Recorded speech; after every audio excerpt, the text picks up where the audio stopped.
le plus spectaculaire que les Pays-Bas aient connu depuis des années. Des braqueurs lourdement armés ont mené une opération de style militaire pour tenter de dérober un butin de plusieurs millions d'euros. Et par un échange de tirs avec la police néerlandaise, après une poursuite chaotique qui aurait pu figurer dans un film hollywoodien. Ce qui rend l'événement encore plus incroyable, c'est le choix de l'emplacement pour le braquage. D'images montrant la police néerlandaise tirant sur des criminels en fuite, avec des voitures en flammes et des colonnes de fumée noire, ont rapidement envahi Internet. Le fait que les auteurs de ce braquage, pour la plupart belges et français, aient choisi ce village, marquera à jamais l'histoire du village. L'histoire commence cet après-midi-là, à 14h06, dans le quartier nord d'Amsterdam. Une fourgonnette de transport de fonds de la société Brink fait marche arrière dans les locaux de Schoen Edelmetall, une entreprise spécialisée dans la vente en gros de bijoux, de pierres précieuses et de métaux. Quelques minutes plus tard, une Porsche Cayenne noire et 2 Audi rapides se garent devant le bâtiment.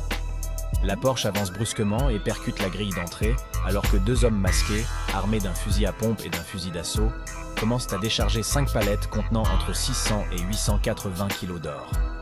Les employés de Brink sont rapidement menottés avec des attaches et mis de côté.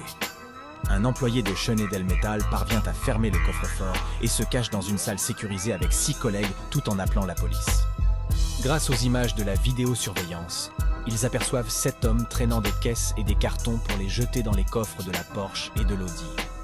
Après quelques minutes, quelqu'un crie « Allez, allez, allez !» et les braqueurs s'élancent avec un butin, accrochez-vous bien, de 67,3 millions d'euros en or et autres métaux précieux. Un ouvrier et un employé de Schoen Edelmetall parviennent à libérer les transporteurs de Brink de leurs menottes. La police arrive rapidement sur les lieux, mais ne peut intervenir. Les premiers agents sur place sont retenus à distance par des braqueurs portant des cagoules, des gants et des gilets pare-balles. Un membre du gang tire en l'air alors que des voitures et des cyclistes passent.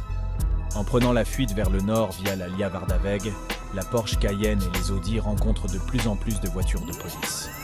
L'un des membres du gang, le belgo-marocain Ibrahim A, après le braquage, il a été reconnu par des enquêteurs belges comme l'un des braqueurs. Lors d'une perquisition dans un appartement à Bruxelles, son passeport marocain et sa carte d'identité belge sont retrouvés. En septembre 2022, la police belge reçoit des informations selon lesquelles il se cache au Kosovo avec un autre suspect et une grande quantité de butin de plusieurs millions d'euros.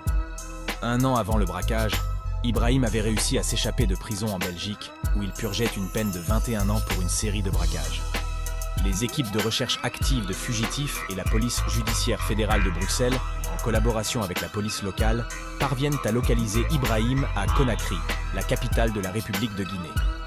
Dans la nuit du 16 décembre, Ikarim LG, 43 ans, de Bruxelles, Abdité, 40 ans, de la ville de Yaoundé, Sidi S, 37 ans, de la banlieue parisienne de Saint-Denis, Onourdine H, 43 ans, de Bruxelles, et El Hachmi A, le Marocain de 43 ans. Aucun des hommes capturés sur les images de vidéosurveillance ne correspond à la description des hommes en détention. La police conclut donc qu'il s'agit probablement des braqueurs qui ont réussi à s'échapper.